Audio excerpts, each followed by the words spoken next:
and until the end, it's funny.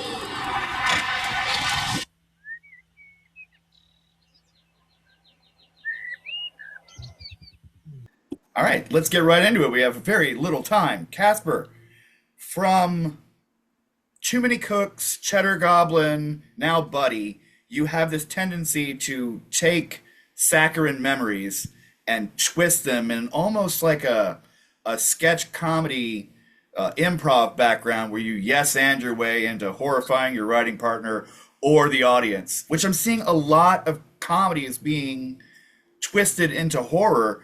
What is your take on the relationship between comedy and horror? That's a great question. And I've been thinking about that too, about how comedy people have been making the jump to horror. Jordan Peele, Zach Kreger, Kane Parsons. So it does seem like a thing of the moment. Um,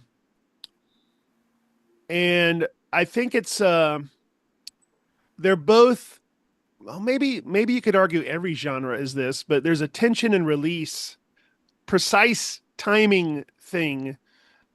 Yeah, maybe that's true. A drama would be less reliant on timing, but a comedy and a horror, the timing and the structure of it for the scare to be just right or for the laugh to be just right are just closely associated.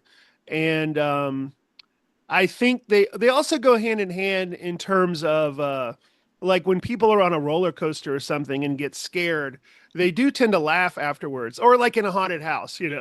Yeah, So there's pleasure in the scares. I would certainly agree with that. Sorry, Cat has entered the chat. Now, you've assembled a fantastic cast for this film. Were you ever concerned with the cast and the production value that there would be um, production oversight that would dilute your vision? Because I watched the film and it's truly singular. Was there ever any concerns about that? Can you elaborate on what do you mean production oversight? Was there something were you ever concerned that there was a direction you wanted to take the story that you would get pushback from? I see. Um, well, I let me think about that. I had the script beforehand, and the producers bought off on the script, and so they were on board. They did have some notes, some I agreed with, some I pushed back on and won. So I got pretty lucky. Like it's pretty close to what I wanted. But I also knew that that's the game, and uh, at Adult Swim, I kind of was very lucky. That was an unusual situation where they wouldn't even come to the set. There was no producers on the set except for the ones who just had to make it on budget, but none of the. But I knew that was a very lucky situation, and I knew I wanted to do things that Adult Swim would not do, and a theatrical movie, for example, and so on. So I knew I would have to go in that direction. And I'm sorry for this long answer. And I was really inspired by that Brian De Palma documentary. And he would talk, it was wild to me that he would talk about creative battles he would have late in his career after he'd already done the Untouchables and so on. So I'm like, well, I'm going to get off my high horse and just realize that's part of the game. Yeah, that makes sense. You're like, if it can happen to him, it can totally happen to me. Yeah. Now we've seen horror creators, independent creators, making breakout hits and getting handed the keys to the kingdom. Texas Chainsaw Massacre, Resident Evil. Is there an established IP or franchise that you would love to take a crack at? Oh man, that's a great question. I don't know. I've thought about it a little. Um, it, I've thought it about a little, and I don't know because in general I would want to do something a little less successful, but was a great idea. Um, Even better. for example, like I love They Live, and it's the type of movie that probably should have been remade by now, but I'm not sure. Well, maybe I shouldn't say this publicly, but it's such a great movie. Why redo it? I guess one that I would be interested in thinking about would be Alien, because I think that's very hard to do. Like I really liked the most recent one, but it doesn't have the shocking newness of the first one, you know. So I would try to figure out a way to have it be shocking and new in some way, like a whole new design, Yeah, even well, I'm, which. I'm picturing Buddy now in the Alien universe. Just orange unicorn stalking the halls. Um, now that's going to be in my head forever now. No, I think, and again, we can apply that sketch comedy, yes, and to They Live, and just make the alleyway fight scene way longer. It's already The whole unbearably movie. long. Push it to like 15, 20 minutes. No, no, I think it should just be the whole movie. No, what if it would no, better? What if it was a show? And then you end one episode where they're fighting, and then the next episode is all them fighting. It continues for a full episode. That would be amazing. I love that idea. Delete this part of the question so I can actually do that. No, I'm just kidding. Now let's talk about that amazing cast you assembled. Particularly, we have to talk about the work that Keegan-Michael Key does with the voice work of Buddy. Now, did he spend time on the set in the costume, or is that all dub? All dub. The way Barney was done is the person in the costume never does the voice because it wouldn't sound good. And it's actually an incredibly difficult performance in the suit. They usually can't see, they can only see out of the mouth when it's open. So it's quite difficult what they have to do. And to think about, they can't stand there or it'll feel dead. They've got to move with the lines. So in Barney, they would have someone off camera, the voice lines, and we had a said one Hooks doing the voice on set, and then we brought Keegan-Michael Key after the fact. And in fact, we made the tricky choice of not offering it to him with a script. We waited until we had to edit, and we sent him the movie, and we said, "Do you want to be a part of this?" Wow, that is tricky and risky, but I love it. It definitely paid off. Was there any collaboration in terms of the lines of performance, or was it pretty much like, "Hey, this is what we want you to do," or did he bring things to the table in terms of voice or actual like lines? Huge collaboration. We spent a full, I think it took 5 days, and we spent a full day figuring out the voice and figuring out when the cracks in his personality would appear and how they appear. And Keegan was wonderful and very experimental. And, you want it to feel like a real kid show and maybe evoke Barney a little, but it's not a sound alike. You want it to be like its own show, just like, um, you know, soup, blanking like a DC character superhero, and there's a Marvel superhero that's basically the same but Right. different. Yeah. Perfect. All right. I think we have to wrap up after this, but I just have one quick question. Have you ever seen the film Death to Smoochie, and was it at all an influence?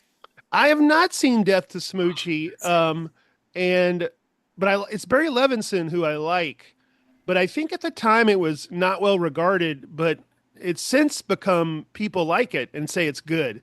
So I need to watch it. But I'm one of those writers, maybe wrongly, that if I start I don't watch the other movies or things that are similar. Maybe I do that be safe. There's no overlap. But I don't want to do that. Sort of like, oh, that's good. Why can't I wish I could do? Gilliam did not read 1984 when he made Brazil. He kind of knew Brazil, and then he did his own 1984. He knew the premise of 1984 and did his own version. I guess I'm the same. Maybe I'm just lazy, Eric. I don't know, but no, I haven't seen it, but I probably will see it actually. All right. Do you like it? Do you like it? Oh yeah, it's so much fun. I actually found out about it from a Henry Rollins story about when he auditioned, and I love it. Henry That's our Rollins time. auditioned for Death to Smoochie. Yeah, yeah, he auditioned for a punch drunk boxer role. Great Oh story. wow. So check that out too. Okay, I will. All right, I'll talk to you later. All right, thanks. Thank you. Bye. Well, Casper, thank you for taking the time to talk to me again. Yes, I'm glad to be here again, Eric. A week later. Um, so, we talked a little bit about the film. We talked about, some of the approach, some of the collaboration and stuff. One thing I didn't ask about that I want to know is tell me about the artisans you worked with to help create things like Buddy, like the puppet in the Netherland and the false city. Oh, yes. Okay. So, oh boy. Yeah, we had a murderer's row of great people. So with the Fault City, or Diamond City, that was a lot of Anna Kathleen, who is the art director, production designer, and she designed the Buddy World, the park, and the clubhouse, and all that, and the figuring out the color palette with her each world. Just fantastic to work with, and a mixture of new stuff that's manufactured and then old vintage stuff. Like she would find like a McDonald's table and then get someone over there to go grab it. A table from an outdoor McDonald's playground or something. Things like that. And then on the puppet side, David Ludlow from New Mexico was the head designer, and he had so many great people. Sedwan Hooks and Jamaica Collins, who are from Atlanta. Jamaica ended up being the voice of Betty Bunny because she did it on set, and we liked it so much. We're like, we're keeping that. And Sedwan acted; he was the suit actor for Betty Bunny, and also Lynette Eklund, who is legendary. If you look at her IMDb, you're gonna be shocked. And she helped design. I don't want to be too spoilery, but helped design a lot of the later creatures, and it was just a joy to work with her. And it was just fun when you just hire great people. Excuse me, when you hire great people, it just elevates what you're doing. It's great. I mean, I guess that's very obvious, but yes. Now let's talk about Patton Oswalt as Strappy. He spoke with a little bit of a lisp because Strappy's zipper is mostly open, but like a little closed on the side. Yes, yes, very I good thought observation. that was a really great detail. Tell me about, did you direct in the vocal booth or did you have a separate voice director for that? No, I directed him. Worked with him for many years because I came up with Adult Swim, and we would use him as a voice actor many times. He's a fantastic and great to work with. And I have to give Devin Ludlow credit. He did the voice of Strappy on set, and he also had the idea of doing the slight lisp. So when we hired Patton to do the final voice, I mentioned that, and we ran with it. And by the way, Devin also does the voice of the train, um, Charlie the Train, which is a little nod to Thomas the Tank Engine in a way. Yeah. Speaking of nods, the book that the first character was reading, it Josh, yeah, it wasn't A Wrinkle in Time, but it was a a take on wrinkle, that. or yes, a wrinkle in reality. Wrinkle in Reality. That was a really nice touch. I was worried that that was too close, but I love that book. I just couldn't help it. Yeah, I just had to do it. Now, tell me about working with Kristen Milotti and Topher Grace. When because Buddy is so stylized, it's so yeah, very much in your wheelhouse, and then to go into the real world and try and ape reality. Were there any challenges there, and how collaborative was that relationship? It was wonderful and very collaborative. And thank you for pointing that out because that was, as a person who has usually worked in the absurd, it was a new thing for me to do this section that is more grounded and like more like a drama. But I found it very powerful And I mean, it's a testament to their acting, but I found it very moving and very powerful. And I felt good because I'm like, oh my God, maybe I can do this. Maybe I can write a drama. Um, and then there's one other aspect about can you repeat your question? There's one other aspect I wanted to mention about it. Well, working with Oh chat yeah, yeah. comments like Kristen and Topher, like, Yes, it was very collaborative. It was a very pinch me moment where just before lunch, Topher had an issue with one of the lines in an argument that was going to happen after lunch. So I sat down with Kristen and Topher and and we rehearsed it and worked it out and rearranged some things and added some new lines. And it was a great moment because I was like, "Wow, I'm like a real director. Look at me. I'm working with these amazing, famous actors and restructuring the scene to make it work." So it was a very special moment for me. a little fan service for me because I'm a huge Harvey Birdman Attorney at Law fan. Do you Ah, think we'll yes. ever see a live action? And would you direct it? Uh, well, hold on. That's blurry. You can't tell, but that's Harvey Birdman Yeah. poster right there. And I haven't put it up yet. It's propped against a wall, but I have get that thing I sent you, big placard as well. And yeah. So no, I don't. I would I direct it? Absolutely. But I know for a fact the creators would be like, nah. Michael Oline and Eric Richter would be like, nah. If we're getting a live action movie, we're directing this or animated. Yeah, they would not let that go. It'd be too juicy for them to do. Yeah, that makes sense. Well, But thanks again. I'm very glad you like it. Oh, big fan. Love it so much. Well, thanks again for chatting with me, Casper. The film comes out next Friday. August 28th. By Yes. release. Yeah, so best of Please luck. go see it so I get to make more movies. Exactly. All right. Thank you so much, man. Thank you, Eric. It was great talking to you. Good to see you. Yeah, I wish I had more Birdman stuff I could find to show you. But yeah, and Michael Oline, the guy who created that, is now the head of Adult Swim. Oh, nice. Yeah, he's a great guy. All right. Take care. All right, take care.